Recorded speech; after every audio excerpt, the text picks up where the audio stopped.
With a recap of what was day 3 in the trial of Sean Diddy Combs. Once again, the prosecution's star witness, Cassie Ventura, was on the stand, and her testimony was both graphic and disturbing. Obtained by CNN appears to show the music mogul assaulting his then-girlfriend, Cassie Ventura, at a hotel in 2016. In the video, Combs can be seen striking and kicking Ventura as she tried to leave. I have the video right in front of me. What words from Cassie's lips sent shockwaves through the courtroom, pushed Diddy to the edge of a life sentence, and left his daughter reeling, sick with dread. The federal trial of Sean Diddy Combs is a spectacle unfolding in real time, a whirlwind of stunning revelations centered on one pivotal figure. Cassie Ventura, once Diddy's lover and now one of his fiercest accusers, took the stand as the prosecution's linchpin. Was she prepared? Beyond prepared, she radiated unshakable confidence, ready to unravel a story that would haunt everyone in that room. Cassie didn't just testify, she dragged the court into the depths of a personal hell she endured as Diddy's girlfriend. This wasn't merely about the brutal violence captured in that 2016 hotel video the world already knew. No, she peeled back layers of something far darker, twisted games and secret parties so depraved they defy imagination. Then came the names.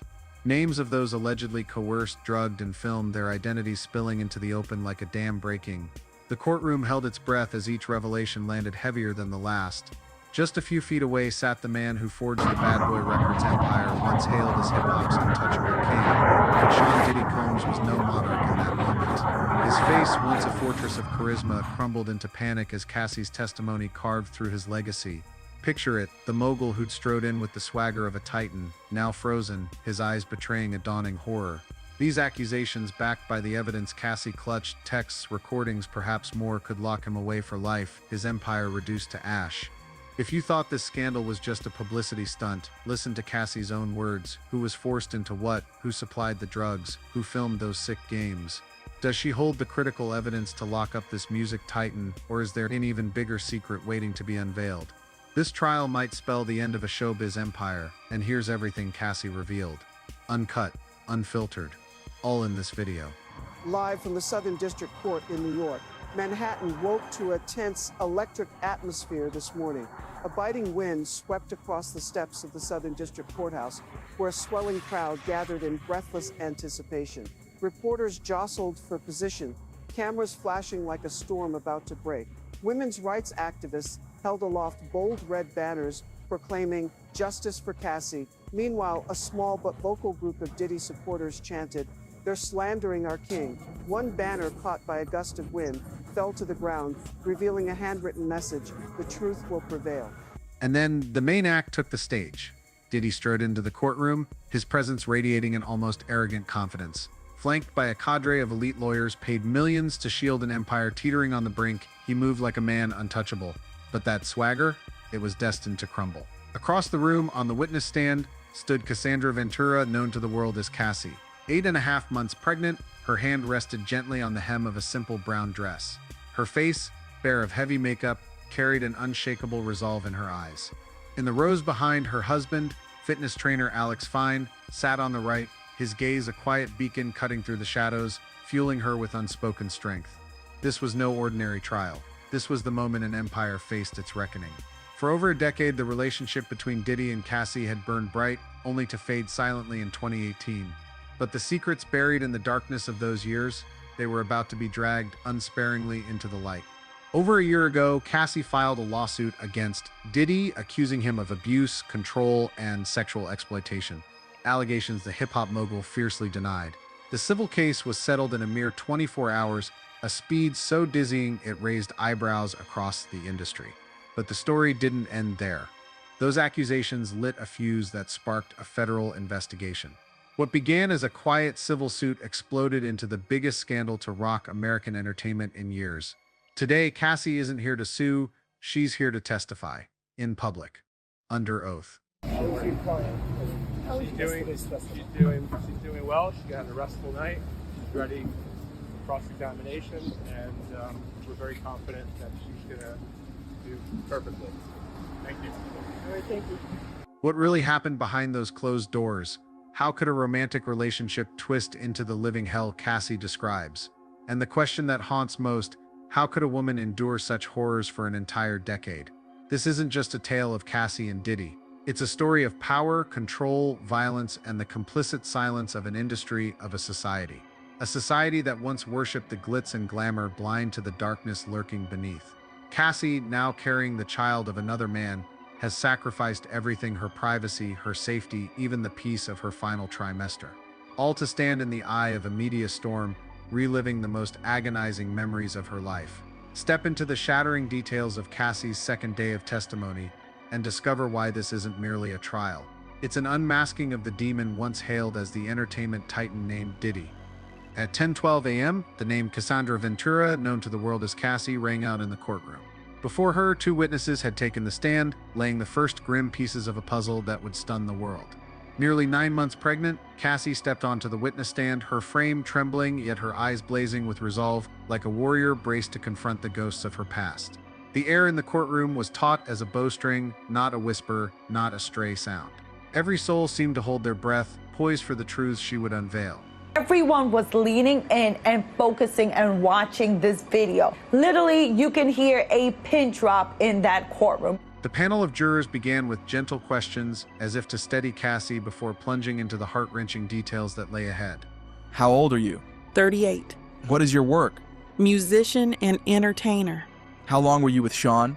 10 years. 10 years, a decade trapped in a living hell. In 2006, Cassie, a 19-year-old with starry eyes and boundless dreams, signed with Bad Boy Records, Diddy's empire. She had no idea that step would lead her into the clutches of a tyrant. Love for Diddy wasn't an emotion, it was an invisible chain, strangling her soul, crushing her dignity. In a haunting testimony that chilled the courtroom, Cassie ripped away the glittering facade of the music world to expose a horrifying truth.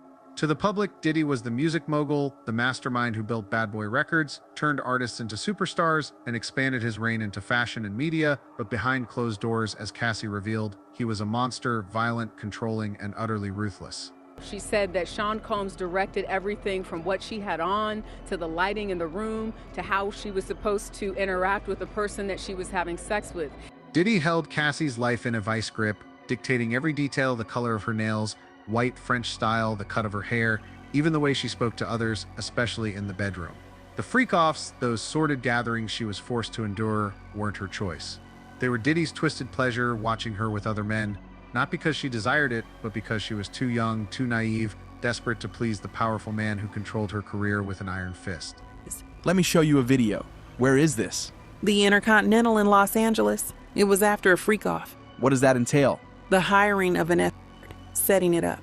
How did you feel when he first asked for it? Confused, nervous. I wanted to make him happy. Did you agree to one when he first proposed it? Yes. Then there were more. It wasn't something I wanted to do, at least not that frequently. Just 6 months after meeting Diddy, Cassie was dragged into the sinister underworld of freak-offs, depraved marathons stretching 36 to 96 hours, sometimes 4 relentless days. These weren't rare indulgences, they were a weekly ritual staged in opulent hotels like the Intercontinental, Trump Gramercy, or Mandarin Oriental under aliases like Jackie Starr or Frank Black, cloaking their darkness in false names. Combs suggested hiring an escort to have sex with her while he watched. "My stomach churned," Ventura said. "I was confused, nervous, but also loved him very much and wanted to make him happy." Cassie described hotel rooms drenched in blood, urine, and so much baby oil that the judge had to halt the prosecutor's questioning. She was forced to recruit escorts through Craigslist or Backpage, men like Clayton Howard or The Punisher, and perform with them in warped scenarios scripted by Diddy himself. Every detail was his to command: the flicker of Glade candles, the room's precise temperature, Johnson's baby oil for a glistening effect, and Astroglide lubricant. "If we ran out, I had to call the front desk and tip them," she recounted, her voice flat, as if reciting a nightmare she couldn't escape. Cassie revealed how Diddy coerced her into taking ecstasy, cocaine, Molly, GHB, Special K, and mushrooms to keep her awake through those endless days. "I vomited from ecstasy and MDA," she said. "GHB made my heart race. I hated it." Sometimes Diddy watched via FaceTime, treating her like a toy in his twisted game. "I felt disgusted," she confessed. "Too much in my mouth. I was choking. Once candle wax was poured onto her skin. I didn't want it," she insisted, her hands cradling her pregnant belly as if shielding her unborn child from the horrors of her past. The breaking point came one night in Las Vegas in 2010. High on ecstasy, Cassie lay on the hotel floor, dim lights casting an eerie glow. Diddy and an escort stood over her, urinating on her face. I was gagging, she sobbed, her voice breaking. I felt filthy, worthless. But if I refused, he'd beat me. The courtroom fell deathly silent, even veteran reporters frozen by the ghastly truth. Cassie admitted she once looked forward to the freak-offs, not for pleasure, but because they were her only moments alone with Diddy. I loved him, she choked out. I thought it was how to make him happy. Her confession laid bare the cruel psychological manipulation she endured, young and naive, in the grip of a predator. Did you want to stop? Yes, I was humiliated. I didn't have those words then. I couldn't talk to anyone about it. Did you tell him you didn't want to? Yes. Why did you feel you couldn't say no? I didn't want to make him angry or upset after he'd shared this part of himself with me. Fear became her constant companion. Diddy recorded the freak-off videos, wielding them as a blackmailer's weapon to keep Cassie in chains. A 2010 email laid bare in court showed her pleading to stop, but Diddy's response was a chilling threat he'd leak the videos online. I deleted them from my devices, she said, her voice heavy with disgust. They were vile. Yet she lived in dread, unsure if Diddy still held those damning files. Cassie also revealed how he menaced her family, vowing retribution if she dared speak out. Did you get in arguments? Yes, it would result in dragging. What else did he do? Me in the head if I was down. How frequently was he? Too frequently. I would get black eyes and... The horror didn't stop at sexual abuse and control. For 10 long years, violence was Cassie's constant shadow. Where he would mash my head, knock me over, drag me, kick me. Cassie's voice trembled as she recounted a nightmare of brutality, a relentless storm of violence that left her broken. She spoke of savage beatings, her head smashed, her body dragged across floors, kicked, stomped, hurled against walls, shoved down stairs, and choked until the world faded to black. Each blow wasn't just physical, it carved scars into her soul, wounds that time could never heal. But one memory burned brighter than the rest. A haunting nightmare from 2012 at the Four Seasons Hotel that Cassie said she'd carry forever. It started innocently enough, an industry after-party buzzing with music and power. Then Diddy's rage ignited. Why? Because Cassie dared to speak to another music executive. That famous red carpet smile vanished, replaced by a snarl. He grabbed her arm so hard it left marks, hissing threats in her ear while flashing charm to the crowd. Picture it. A man who owned every room he walked into, dragging her through the hotel lobby like a possession, her pleas drowned out by the clatter of wealth and fame. Hotel security approached, their eyes widening as they recognized Diddy. "Everything okay?" one asked. A nod from the mogul and they melted away, leaving Cassie alone in his grip. No one asked her if she was okay. Up in the room, the mask was gone. A champagne bottle flew past her head, shattering against the wall. Lamps smashed, tables flipped, the room torn apart in his fury. For over 48 hours she was a prisoner, her phone snatched, her freedom stolen, threats ringing in her ears if she dared call for help. "I thought I was going to die that night," she whispered, her voice so soft the courtroom leaned forward, hanging on every word. The next morning, in the dim light of a bathroom mirror, she snapped photos, bruises snaking across her arms, a split lip, a neck red with violence. "I took them because I was afraid no one would believe me," she said, her words cutting through the silence. Then came the 2016 surveillance video, projected for all to see. Grainy footage showed Diddy dragging Cassie down a hotel corridor, her body limp, her fight fading. The prosecutor's voice was sharp. "Where is this?" "The Intercontinental," Cassie answered, her voice steady now. "That was the night I tried to escape. I reached for the hotel phone. He ripped it away, took my bag, everything." The photos she took afterward, raw, desperate images of bruises and a torn lip, hit the jury like a shockwave. One female juror covered her mouth, stifling a gasp. Two male jurors turned away, unable to face the truth, staring back from the courtroom screens. "I took them because I was afraid no one would believe me," Cassie repeated, her words a quiet but unshakable indictment. In that moment, the untouchable king of music looked small, his empire crumbling under the weight of her truth.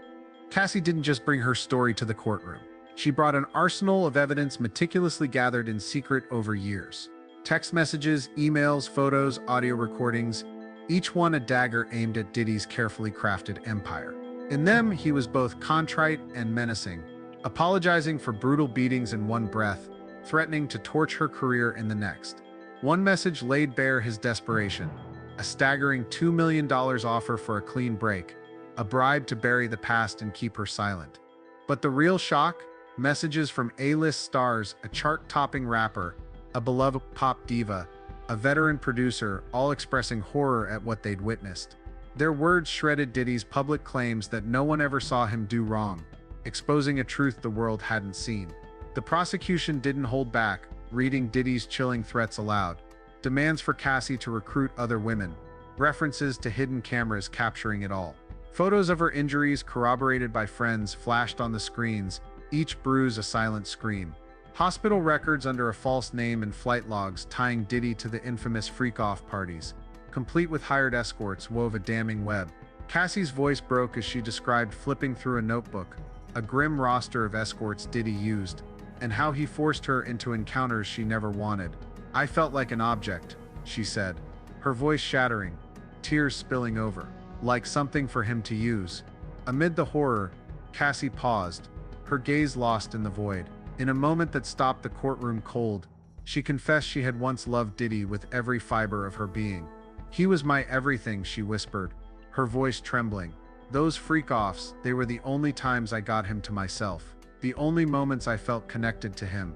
Her words hung heavy, a gut punch no one saw coming. Who could imagine it? In the heart of a nightmare, Cassie had clung to love, sacrificing herself for fleeting scraps of warmth from the man she adored.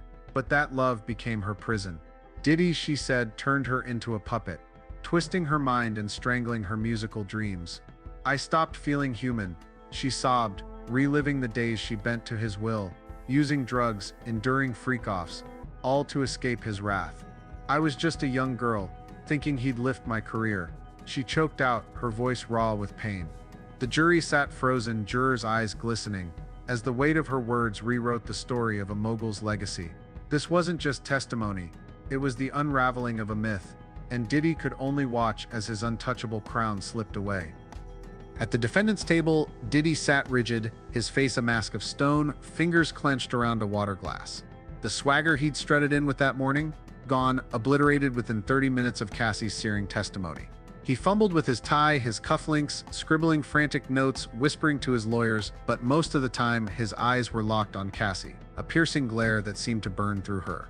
Cassie never met his gaze, not once, as if his presence was a shadow she refused to face.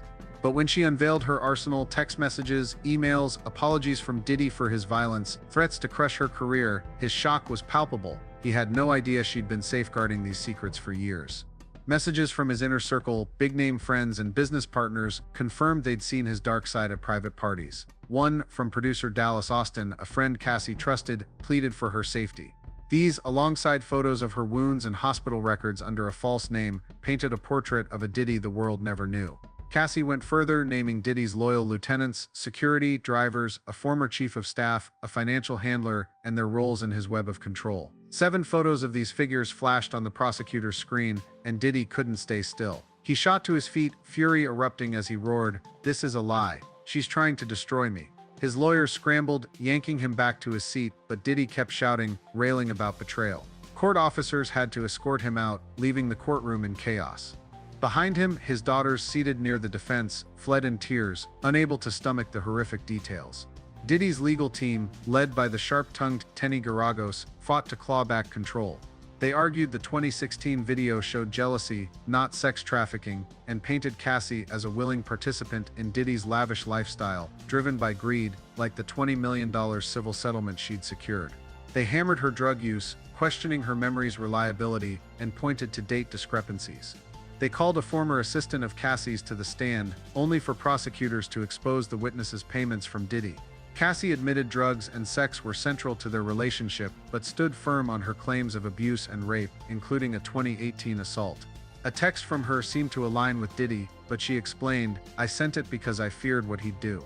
When Garagos pressed, "Why didn't you leave?" Cassie's answer silenced the room, "Because he threatened my mother would disappear." Garagos froze, and jurors exchanged glances, the weight of her words sinking in.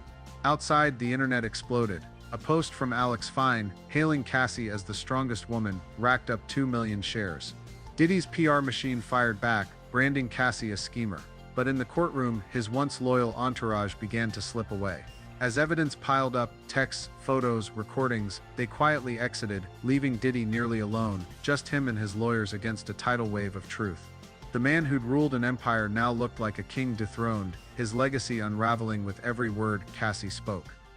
Cassie's testimony stretched beyond 4 grueling hours, punctuated by pauses as her pregnancy weighed on her. Tears streamed down her face as she spoke of the freak-offs and the misguided love she once poured into Diddy, the man she called Pop Pop, who nicknamed her CC. "I did it to make him happy," she said, her voice breaking, raw with emotion. Now nearing 40, she looked back on a younger self, trapped, powerless, a girl stripped of control. "I thought I'd never escape," she confessed, "but today I'm done staying silent." The prosecutors hammered the stark power imbalance. Cassie, a 19-year-old aspiring singer, pitted against Diddy, a 37-year-old titan who held her career and finances in his grip. They unveiled evidence of Diddy's inner circle, bodyguards, and HR chief enablers who helped him tighten his control. "If I didn't answer his call right away, someone would show up," Cassie said, her voice trembling as she glanced at photos of the guards. The prosecution's case was clear. This wasn't just domestic abuse, but a criminal enterprise, with Diddy at its core wielding fame and power to orchestrate a 2-decade web of exploitation. As Cassie stepped down from the witness stand, supported by her husband Alex, her eyes were weary but free of fear. Gone was the naive 19-year-old who'd entered Diddy's world. Today, she's a wife, a mother, expecting her 3rd child, living a quiet life with Alex, who often shares his love for her on Instagram. "She's the greatest mother," he once posted, and now in the courtroom, he was her rock, unwavering at her side. The Cassie of 2025 is a far cry from the Cassie of 2006, a rising R&B star once compared to Ciara and Rihanna. Her debut album, produced by Ryan Leslie, cracked the top 20, but then, nothing.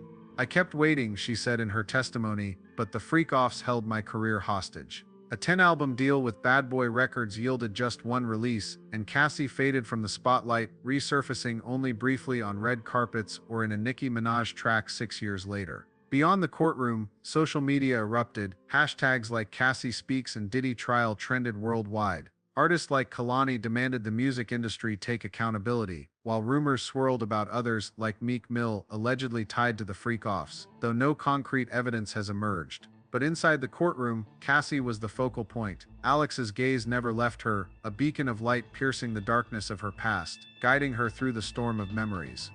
The story of Cassie and Diddy is a stark warning. Not every relationship draped in glamour is true love. When power is twisted to control and suffocate another, it ceases to be love, it becomes oppression. Cassie made the courageous choice to step out of the shadows and speak her truth, not just for herself, but for thousands of silent victims still trapped. And once the wheels of justice begin to turn, they don't stop easily. As day 2 of the trial drew to a close, the man who strode into the courtroom as music's untouchable king left looking like a defeated general. His security team, once a fortress around him, couldn't shield him from the storm that raged inside that courtroom. The evidence, the testimony, the recordings, they painted a picture no one could unsee. The question now isn't whether Diddy can win this case, but whether his reputation can ever recover from the truths the world heard in that courtroom today.